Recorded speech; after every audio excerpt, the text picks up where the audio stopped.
আসসালামু আলাইকুম everyone, welcome back to my foodies fantasy. আজকে আপনাদের জন্য আরও একটি নতুন রেসিপি নিয়ে হাজির হলাম। আজকের রেসিপিটি হলো ঢেঁড়স ভাজি। আশা করি আপনাদের সকলের ভিডিওটি ভালো লাগবে। চলেন তাহলে ভিডিওটি শুরু করা যাক। প্রথমে আমরা নিয়ে নিচ্ছি ঢেঁড়স কুচি, আধা কাপ পেঁয়াজ কুচি, কয়েকটি কাঁচা ঝাল, স্বাদ মতো লবণ এবং আধা চামচ হলুদ। এবার আমরা একটি কড়াইতে পরিমাণ মতো সয়াবিন তেল নিয়ে নিলাম। তেল গরম হওয়ার পর এখানে আমরা পেঁয়াজ কুচি ও মরিচ দিয়ে পেঁয়াজটাকে বাদামি রং হওয়া পর্যন্ত ভালো করে ভেজে নিলাম। পেঁয়াজ বাদামি রং হয়ে গেলে এখন এখানে আমরা ঢেঁড়স কুচি অ্যাড করে দিব।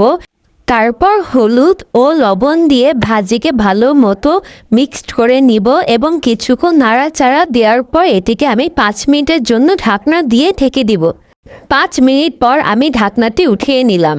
এবার আমার ভাজিটি পুরোপুরি সিদ্ধ হয়ে গিয়েছে। এবার আমি ভাজিটাকে 10 মিনিটের মতো ভালো করে ভেজে নিব, যাতে আমার ভাজিটি খেতেও আরও স্বাদ হয়। 10 মিনিট ভাজিটাকে ভালো করে ভেজে নেওয়ার পর আমার ভাজিটি সম্পূর্ণভাবে রান্না হয়ে গিয়েছে। এবার পরিবেশনের পালা। আমি ভাজিটাকে একটি পাত্রে সুন্দরভাবে পরিবেশন করে নিয়েছি। আশা করি আপনাদের সকলের রেসিপিটি ভালো লেগেছে। আর যদি ভালো লেগে থাকে তাহলে একটি লাইক, কমেন্ট, শেয়ার এবং সাবস্ক্রাইব করবেন। আজকের মতো এখানে বিদায় নিচ্ছি। আল্লাহ হাফেজ।